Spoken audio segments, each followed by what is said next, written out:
At the age of 35, Ludwig van Beethoven had pulled himself back from the brink of suicide after realizing he was going deaf.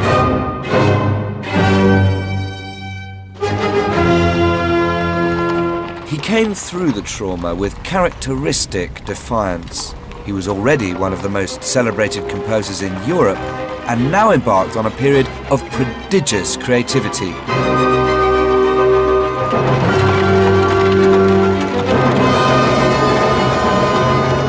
I think the originality and diversity of the music he kept creating were a direct consequence of his battle against the physical odds. It's almost as if he felt he was running out of time to express what it was he knew he had to express. The biggest and most immediate challenge facing him was the writing of an opera, the summit of ambition for any composer at this time.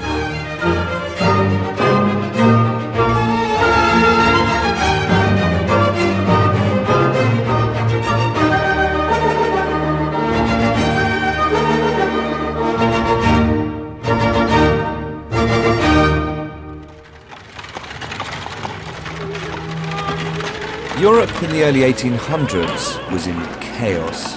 Napoleon's forces were sweeping across the continent, recently occupying Beethoven's home city of Vienna. Although dismayed by this act of aggression, the revolution's ideals of freedom, truth and equality resonated with Beethoven, and within them he found inspiration for his opera entitled Leonora.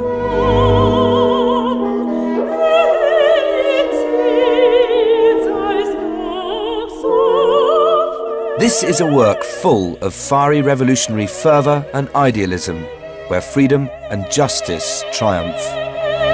It's a rescue story, and for the first time in operatic history, it's a woman, Leonora, who becomes the story's hero by rescuing her husband Florestan, who lies imprisoned in a dungeon awaiting execution.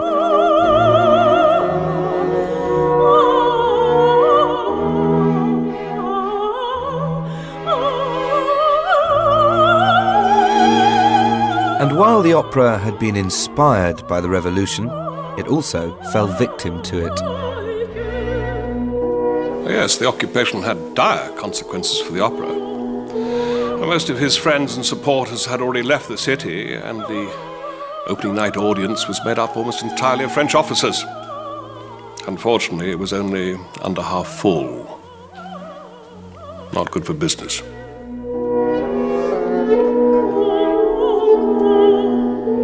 I wouldn't have missed the premiere of a new work by my great friend Ludwig. Also, as a patron, I had to be there.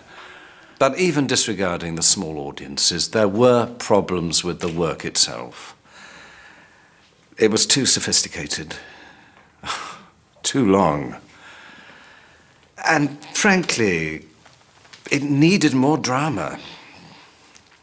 After the performance, to encourage Ludwig, I gathered some cast together to sing it through, and to try to persuade him to make some cuts. Beethoven blamed the difficulties of the opera entirely on the tenor who was playing the husband, Florestan. Personally, I thought this a little unfair, but I arranged for another to sing the part. Ah, Herr Röckel, you've missed tea, but that may make you sing the part of a starving man all the better.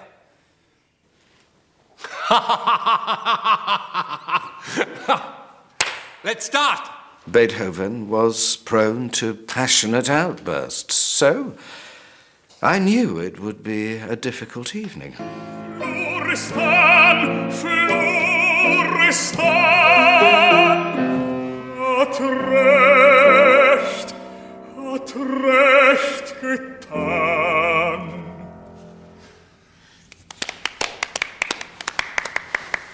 Excellent.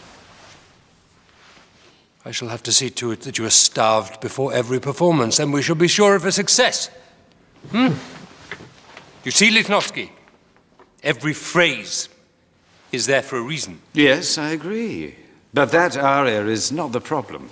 Making an opera is not like choosing which waistcoat to wear with a certain pair of breeches. It's more complicated than that. Please try to understand.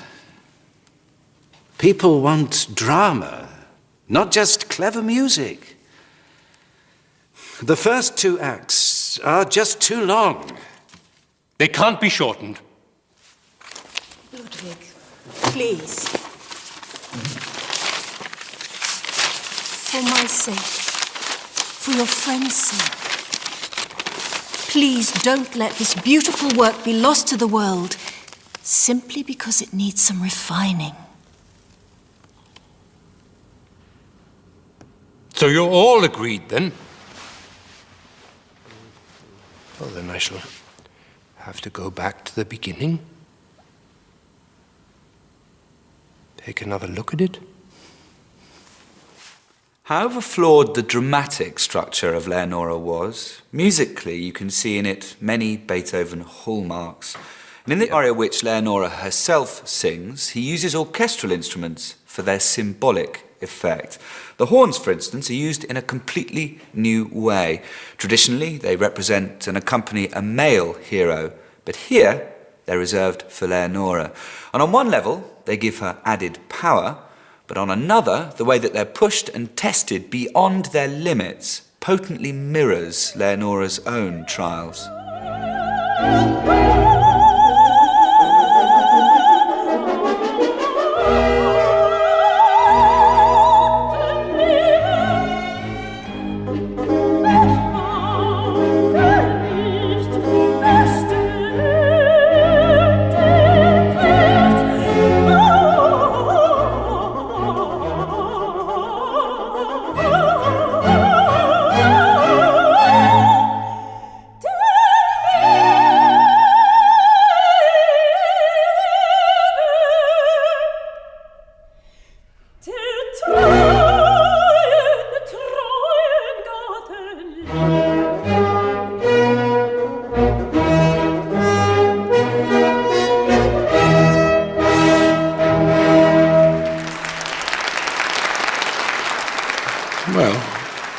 I suppose the shortened work was a reasonable success, but it made neither Beethoven nor my theatre a huge amount of money.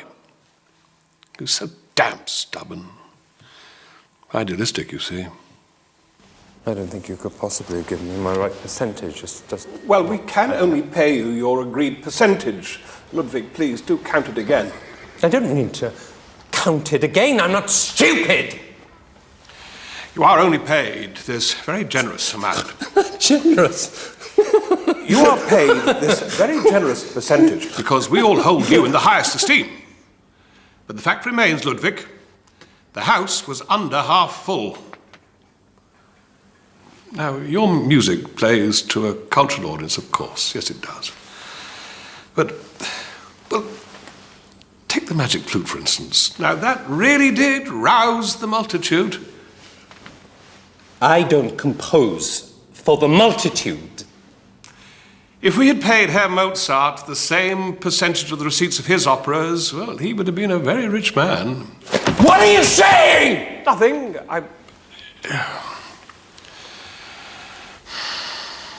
I think you should raise your Herr Mozart from the dead. Because the performances of this opera are finished. What do you mean? I mean what I said. Oh, now, Ludwig, please. Good day. Good God! Beethoven was true to his word and locked away the score of his opera, but he didn't forget it.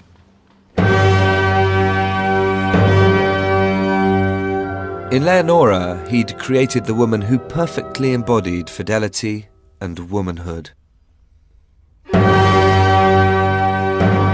But in real life, she was much harder to find. Herr Beethoven had a great liking for female society. If ever he saw a charming face, we would often share a knowing look. He was always falling in love, usually with his piano students, but generally the passion did not last long, and of course often they were already spoken for. But that didn't stop him hoping. Finding a wife, the perfect wife, was very important to him. Oh, beloved Josefina, It is no desire for the opposite sex that draws me to you. No. It's just you. Your whole self with all your individual qualities. This has bound all my feelings, all my emotional power to you. One of the piano students Beethoven fell in love with was Countess Josefina Demm, a widow and mother of 4. My parents arranged my betrothal to Count Demm. He died just before I had my 4th child.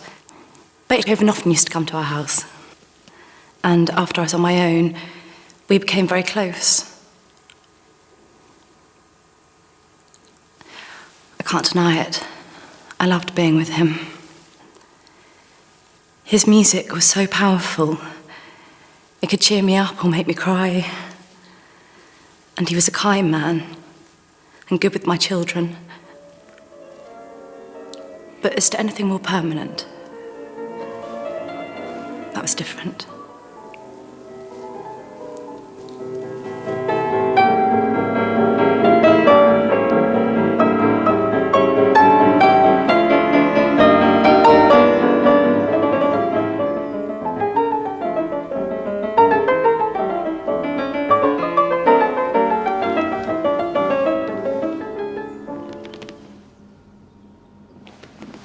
It's beautiful, Ludwig.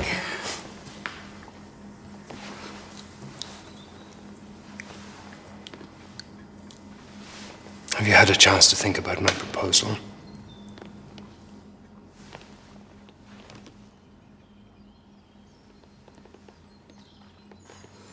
Do you not enjoy my company? You know I do. Do you not enjoy our lessons? Yes, of course. And I have the greatest respect and admiration for you. I see.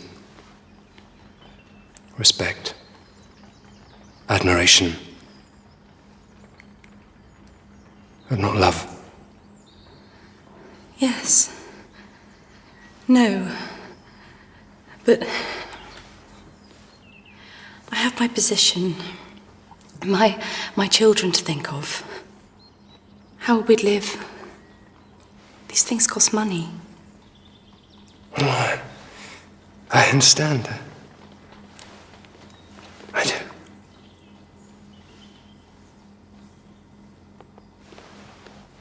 Me, a mere musician. A musician who's going deaf.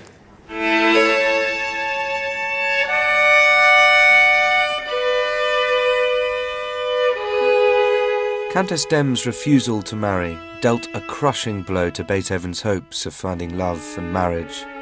Not only was his increasing deafness isolating him, but his uncertain financial status was also becoming an impediment to finding happiness.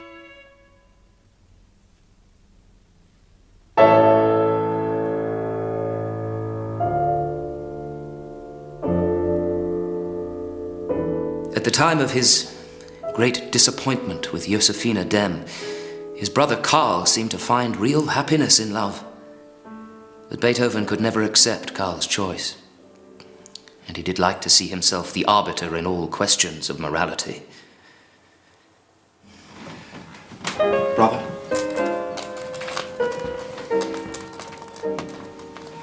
Ludwig. So, it's true then? Yes. We are to be married.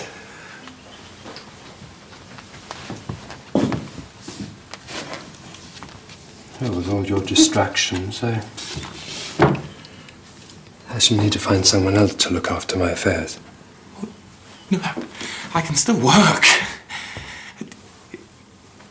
Johanna is expecting our first child, so I need...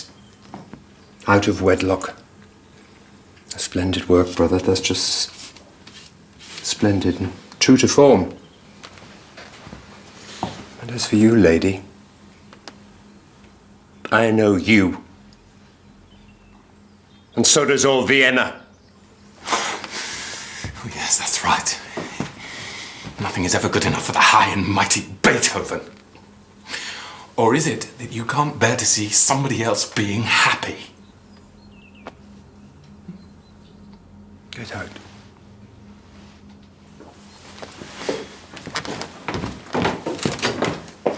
I knew him to be an unpredictable man.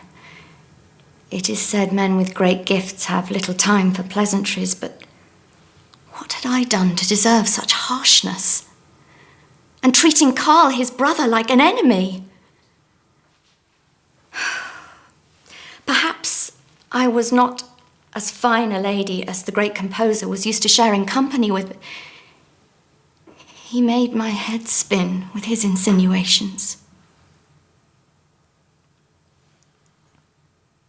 Beethoven was intolerant of those who didn't live up to his own high moral standards, unable to reconcile real people, real desires, with his own idealized vision of women. Quite a beauty, isn't she?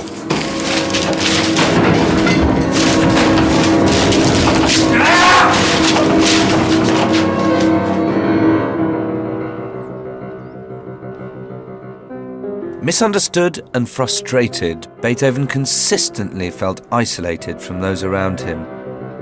At exactly this time, there's a typical example of how, consciously or subconsciously, the tensions in his life found expression and release in his music. He was writing a new piano sonata, which became known as the Appassionata. Its title tells you everything.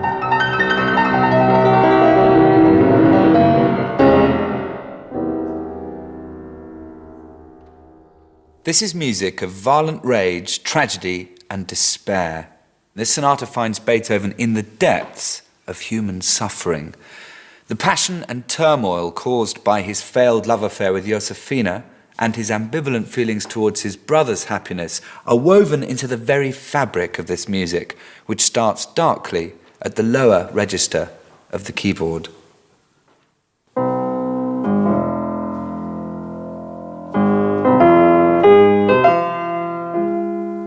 Now, like in so much Beethoven, this theme is built around a broken chord. This is a chord. Here it is, broken. Then, after this darkness, you get a moment of poignant respite, an acknowledgement perhaps of his inexorable spirit. He's bruised, but he's not beaten. From there, he cranks it up a notch, up a semitone, raising the tension.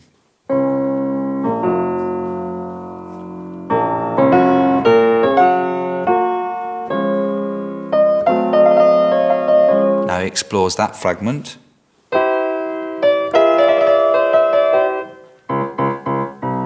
Recognize that? The Fifth Symphony motif, which crops up again and again throughout Beethoven's compositions.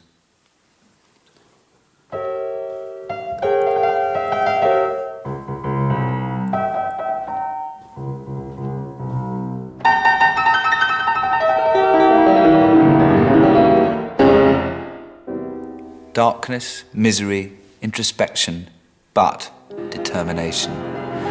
Beethoven's saying with this piece, I'm still here. This is my inner core, and I'm not ashamed to show it to you. And the tension between this despair and his innate musical strength light a touch paper so that the piece suddenly explodes.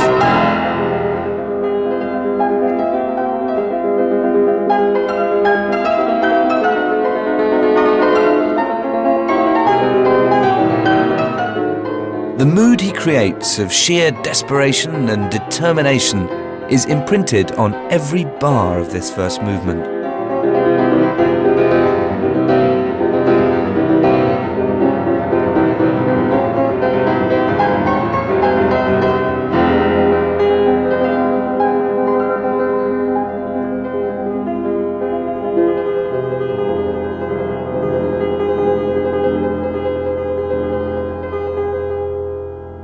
The Appassionata was created in stormy political times.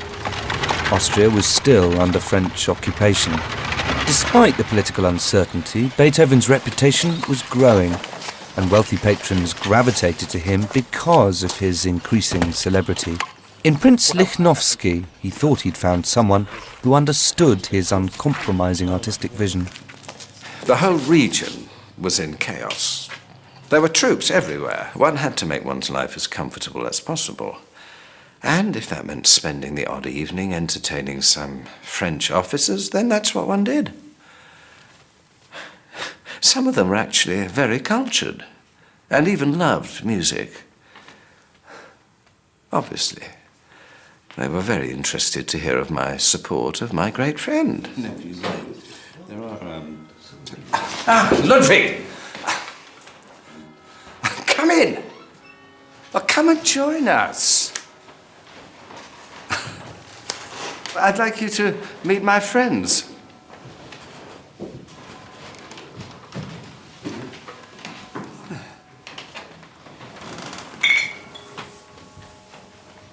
We never stop moving. You never know the next time you'll feel clean sheets or a comfortable bed. And that is until we stay here. Gentlemen, I propose a toast to our host.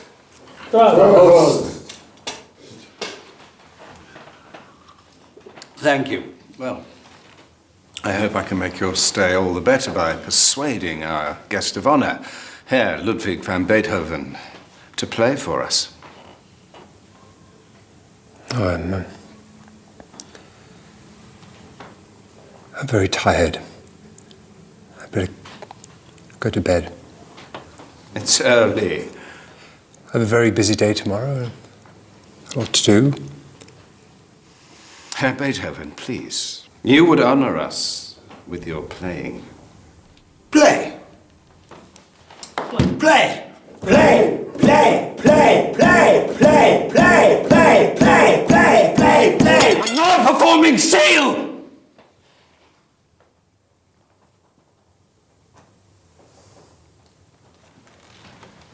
He may not be a performing seal, but he's certainly a Rhineland pig.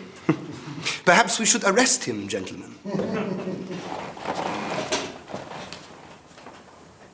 I doubt if any of you swine would know what a piano keyboard looked like if it was blown at you from the end of a cannon. I will not play for you!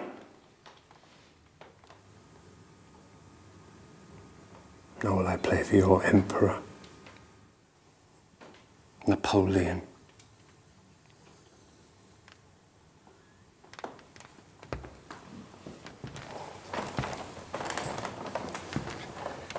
Can't your guest take a joke? Such is the nature of the artistic mind, gentlemen. If you'll excuse me. What are you doing? Where are you going at this time of night? Ludwig, please! There are, and there always will be, thousands of princes. But there's only one Beethoven! What about your new work? The manuscript will be ruined.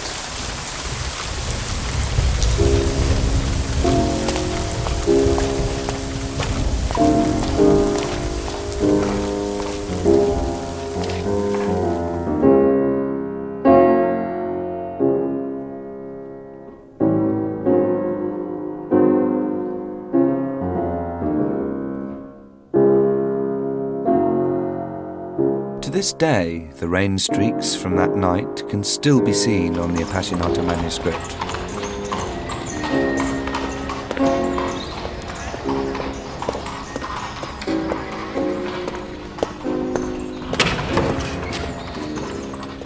Sir? Sir! This note arrived for you.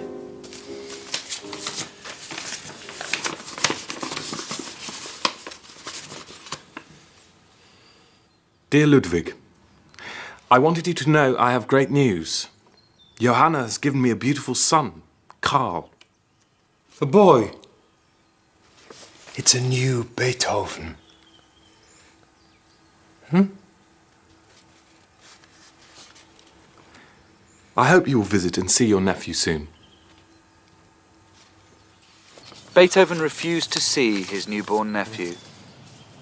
Once again, his impossibly high and unrealistic moral standards short-circuited his natural feelings. For him, Johanna was simply not a good enough mother for the Beethoven family, and therefore he couldn't visit them. In fact, he didn't see his new nephew for 8 years. In the meantime, I think, he found an emotional substitute in his relationship with the teenage Archduke Rudolf, who was himself a talented musician, and who became his new patron.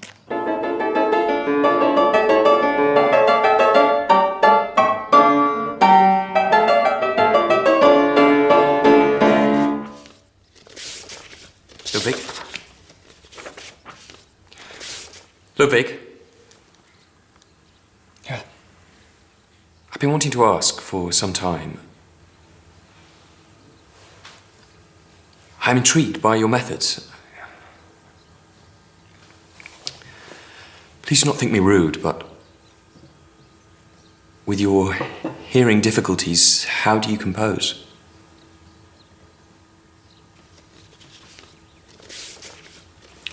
I'm sorry, that was out of place. I know there's much curiosity about me. Much tittle-tattle. Huh? It's true, many of the high notes are lost to me. And sometimes more. Both good days and bad days. And it doesn't affect me, though, as you might think. You see, all of the music that I write, I can hear. In my mind.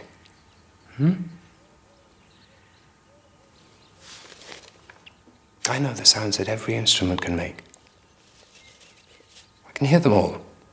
In a trio, quartet, orchestra, it's all there. It's all there. In my head. One of the pieces that Beethoven was working on during this time was his Pastoral Symphony, music which does, I think, express his deepest sense of loss for the sounds of nature that he'd soon not be able to hear. The countryside, for so many 19th century composers a source of inspiration, was for Beethoven a place where man could encounter God.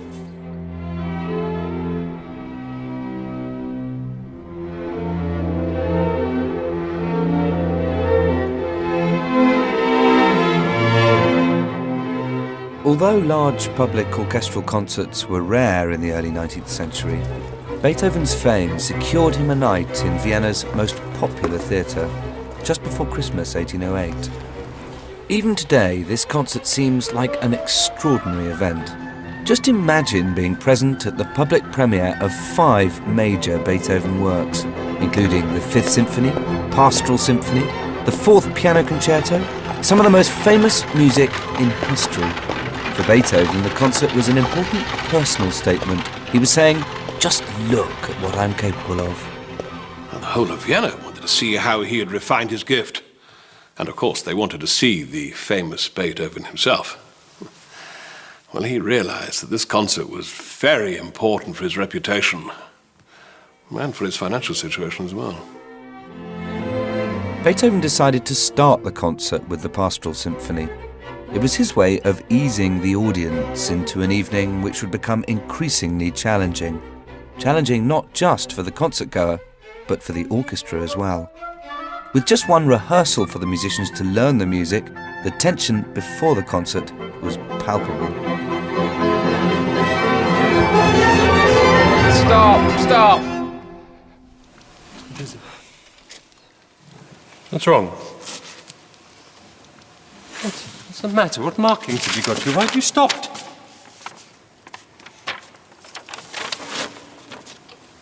Really sick creature. Come on. I know it's early. Again. Well, he didn't make it easier for himself or others. Why have you stopped? What's wrong with you people? Beethoven's conducting style was so wild and hard to follow, and he was so demanding that eventually the orchestra refused to play if he was present. It was left to the unfortunate Ries to act as go-between.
Sir, they say there is too much. There is so much new work, and it is too difficult. Beethoven, you know we only have one rehearsal, and the orchestra are merely human. Just tell them to play it exactly as I have written it.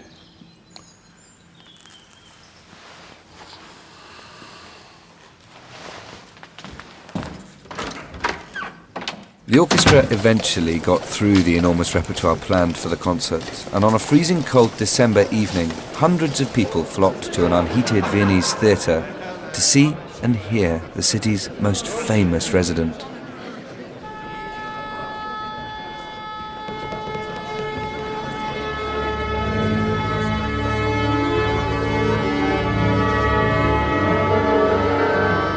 After the evocative lyricism of the Pastoral Symphony, Beethoven assaulted his audience with the violent Fifth Symphony, a kind of electric shock therapy.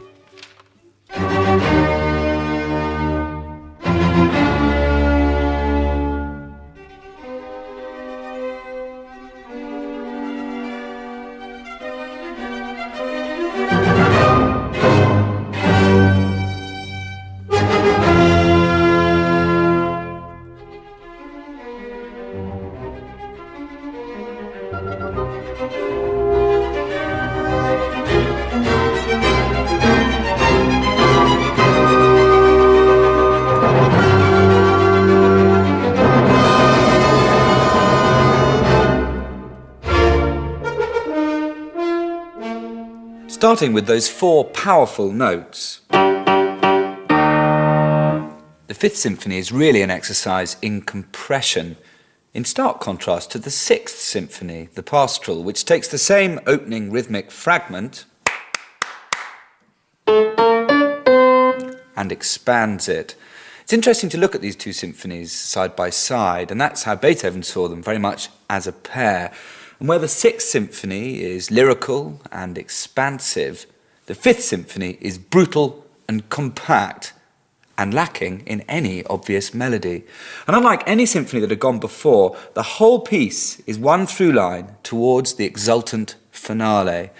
Beethoven uses a variety of musical devices to bring about this tremendous sense of climax, but none more so than the use of that opening rhythmic device. It's everywhere, and in fact it pervades his entire compositional output.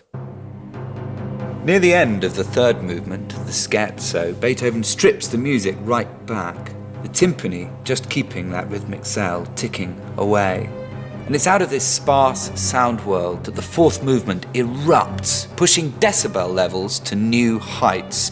You hear piccolo and trombones for the first time in a symphony, and the whole orchestra explodes in this climactic finale, where Beethoven is taking us from minor to major, from darkness to a blaze of light.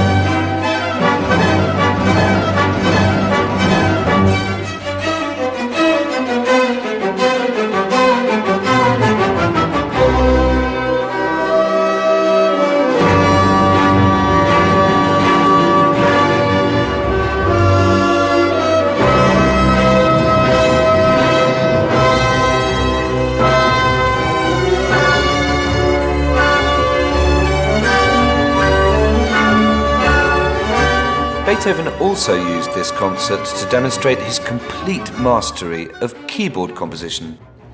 The Fourth Piano Concerto signalled a startling new era for the role of the piano in a concerto. Invariably, the orchestra would lead before creating space for the piano, but Beethoven turns this on its head, starting with the solo piano. And not only that, he starts tentatively, almost in the manner of an improvisation. It's a very introverted beginning, the antithesis of the grand gesture.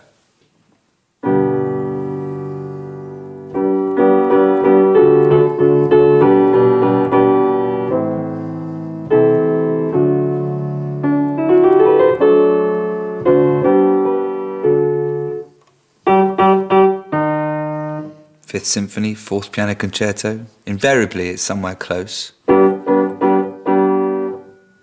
With this strange beginning, Beethoven is starting a conversation or even a set of negotiations where the piano is attempting to dictate terms to the orchestra.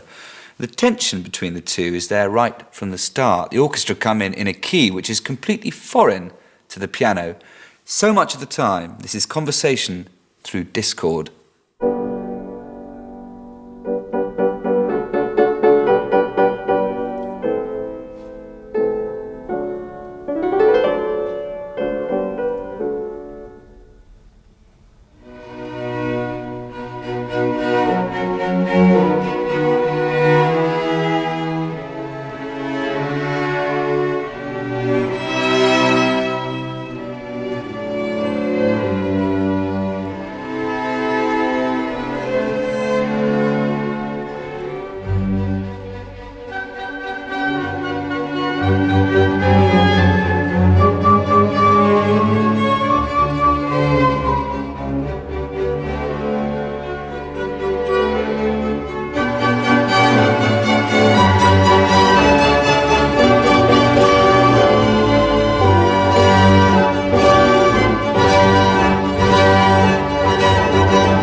The tension becomes much more pronounced in the second movement, where the orchestra and the soloists are determined not to engage with each other. They're almost in gridlock, two utterly alien musics at work.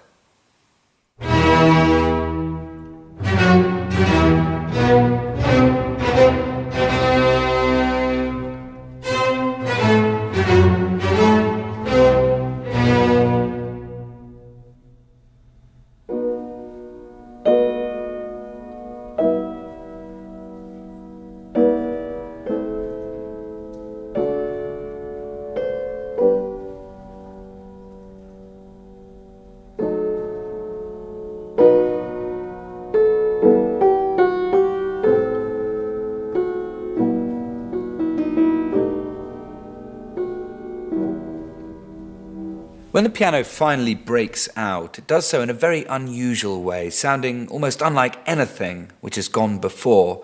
And now the gulf between soloist and orchestra seems almost unbridgeable. You might expect the orchestra to just stand up and leave the room.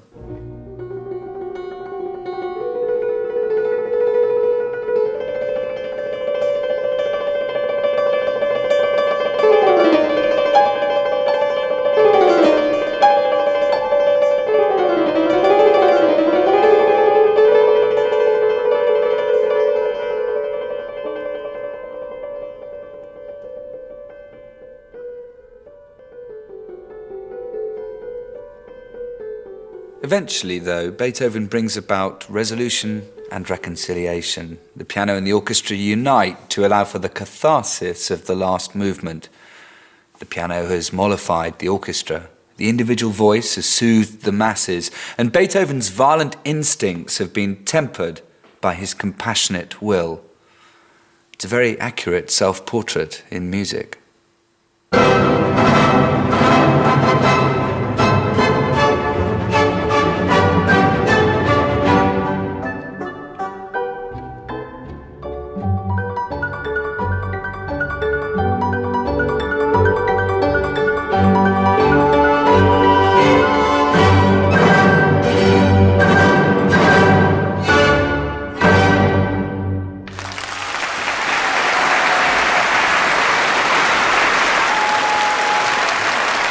success of this epic concert confirmed Beethoven's position as Vienna's, and indeed Europe's, most celebrated composer. But his financial situation was precarious. The concert didn't make Ludwig the money he wanted, and even deserved. And an offer had come through for a job working away from Vienna. So he soon let all his patrons, including me, know that he might desert us. Of course, we had to do something. You must understand I need total artistic freedom. Yes, it's all fine, Ludwig. I need to travel whenever I want. Have benefit concerts when I need them. It's all in the annuity contract.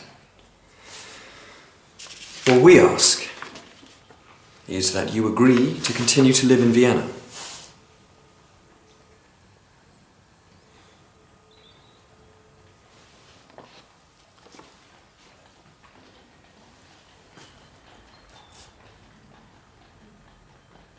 This was an extraordinary and unique agreement, the first time an artist had been recognised in this way. Beethoven was to be paid a lifelong yearly sum to compose whatever he wanted, whenever he wanted. At around this time, with his money worries seemingly at an end, Beethoven entered into a passionate relationship with a woman he called in an extraordinary letter his immortal beloved. Her real identity has been the subject of debate for the past 150 years. And while we may never know for certain, the most recent research seems to indicate that she was Antoni Brentano, the wife of a merchant. Beethoven had a close relationship with the couple.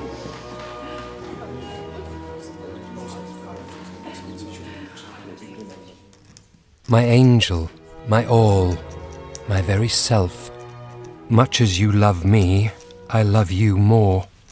I can only live either wholly with you or not at all. No one else can ever possess my heart. Never, never. Your love makes me at once the happiest and the unhappiest of men. Continue to love me. Never misjudge the most faithful heart of your beloved. Forever yours, forever mine, forever us, Ludwig. I was ill because I didn't want to leave Vienna. My husband's work meant that we had to go and live in Frankfurt, and I just couldn't bear it.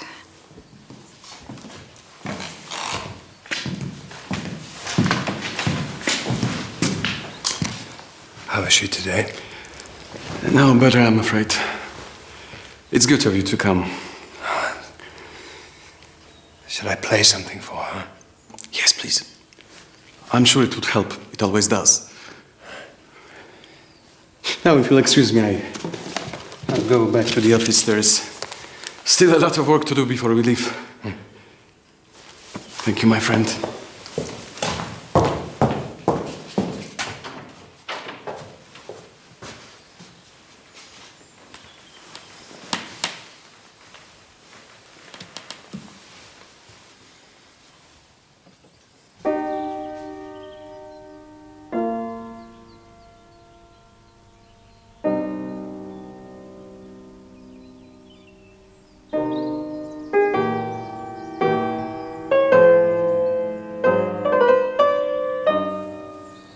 Only Ludwig comforted me. His music told me everything about his feelings for me, and I would have given up everything for him.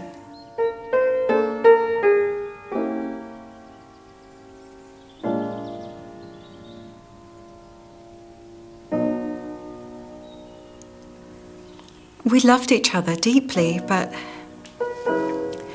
he loved my husband as well. And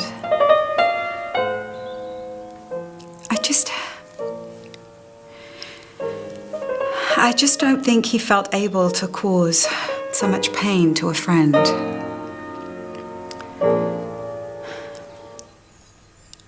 I would have gone with him, but Ludwig, well, perhaps when it came to it, the idea of a married life was something best kept as a dream. because his music would always come first.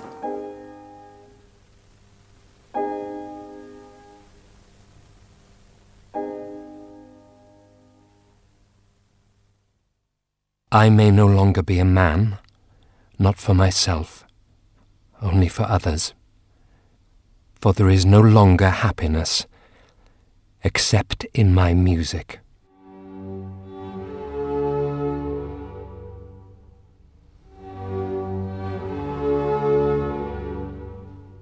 Beethoven was devastated by the breakup of the affair. It put an end to the illusion that he could ever find a normal family life. And I don't think it's a coincidence that at this time his hearing began to deteriorate more rapidly. Added to this, the money from his special contract with his aristocratic patrons had stopped. The effect of crippling inflation under the rule of France meant his backers couldn't keep up their annuity payments.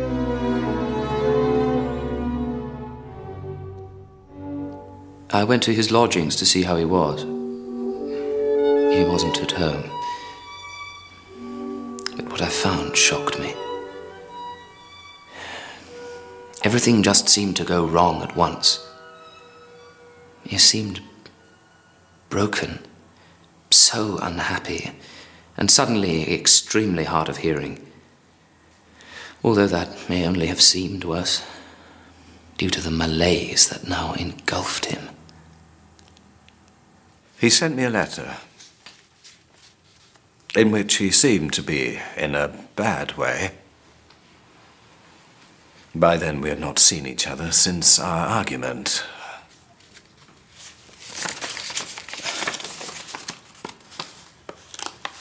A number of unfortunate incidents which have occurred one after the other have really driven me into a state bordering on mental confusion. He complains of a thoroughly lacerated heart. By all accounts, he had become so neglectful of his person as to appear positively dirty.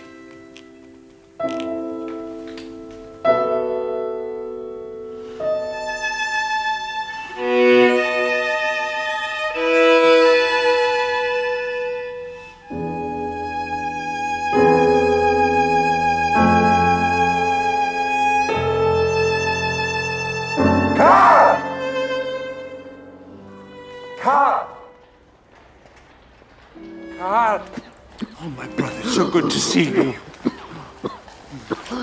What is it? What's the matter? Are you sick? What's wrong with your father? Tell me. Well, speak up! I'm your uncle. Yeah, Uncle Ludwig. What is it? What ails you? Come on. Is this where you A chance meeting with his brother Karl, now ill with tuberculosis, gave Beethoven the opportunity to claw back his family in the most extreme and desperate way.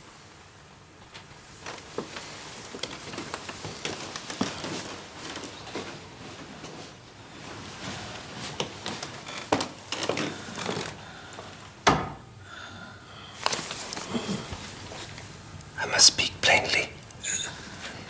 The reason you are in trouble is that Johanna has none of the qualities that make a good wife. None. Don't worry. I will look after little Karl. But you must make me the sole guardian. She's his mother. Yes. And so she shall remain. But this document will give me certain rights, you see, to look after your interests, you, the father, the Van Beethovens. So, here, Karl.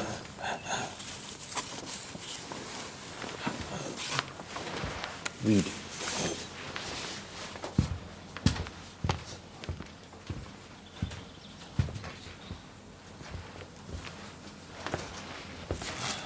No, sighing, Carl. Carl. That's right. Much as I am convinced of the open-hearted disposition of my brother Ludwig van Beethoven, I desire that after my death he undertake the guardianship of my surviving minor son, Carl von Beethoven. I do not know what drives a man to want to separate a child from his mother. I can only think that he wanted a family of his own, so mine was the obvious choice. Pushing my weakened husband, who, so close to death, could not stop him, was beyond worldly explanation. Beethoven's behaviour seems incredible to us now, but he genuinely believed he was protecting his family from a woman who he saw as a completely unsuitable mother. And by a bizarre twist of fate, his belief in his own rectitude and his sense of his standing as an artist were about to receive the most colossal boost. His freedom opera, Leonora, was chosen to be performed before the crowned heads who were assembled for the Congress of Vienna, which redrew the map of Europe after Napoleon's downfall.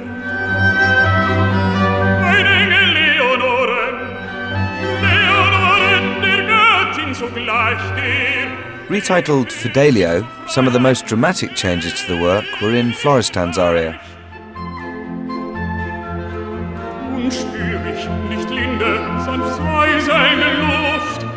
He places extra emphasis on the word Freiheit, or freedom, in an incredibly high-pitched conclusion that's almost impossible to sing at the very limits of a tenor's range, forcing him, like Florestan, into a state of exhaustion and physical breakdown.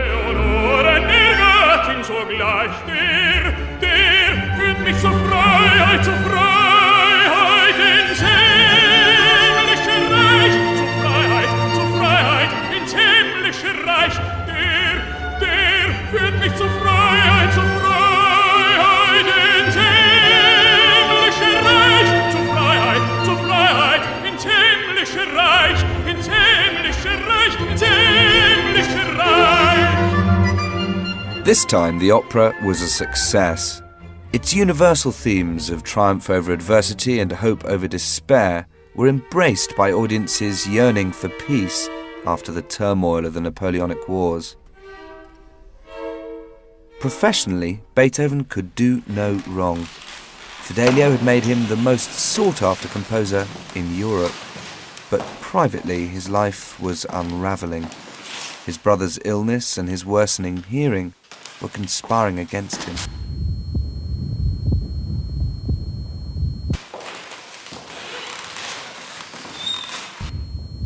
Good evening. Welcome. Please,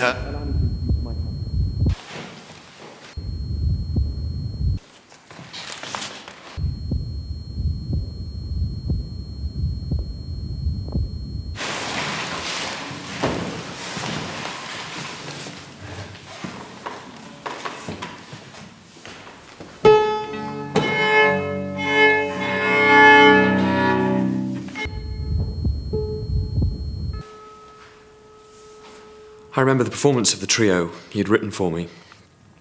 I was so looking forward to it.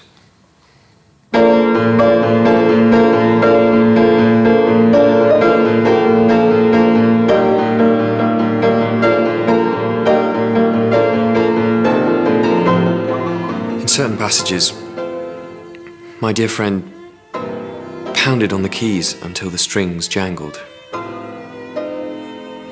And in others he played so softly that whole groups of notes were omitted, so that the music became unintelligible.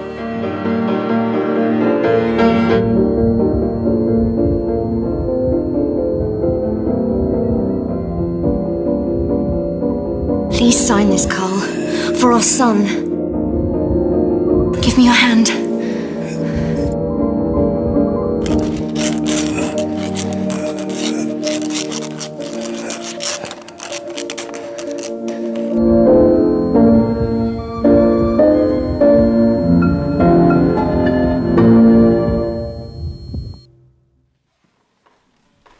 It is a great misfortune for anyone to be deaf. But how shall a musician endure it without giving way to despair?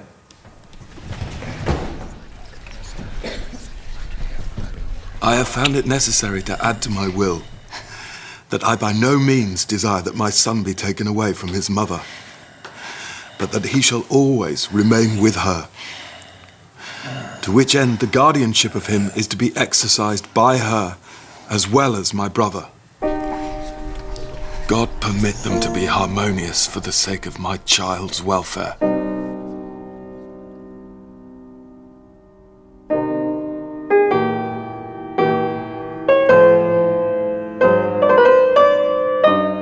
Humiliated, Beethoven never performed in public again.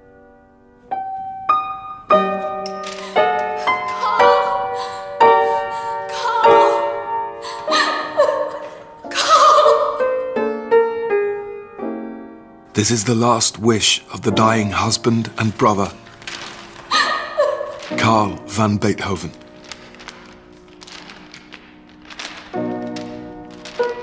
With his brother's death, Beethoven's incredibly productive and innovative heroic period was over. The next decade would be dominated by a bitter custody battle with Johanna for his nephew Carl, and a slow and agonizing descent into near total deafness. But once again, he would find a triumphantly defiant musical response by composing works so radical that even to our sophisticated and knowing ears, they still have the power to amaze.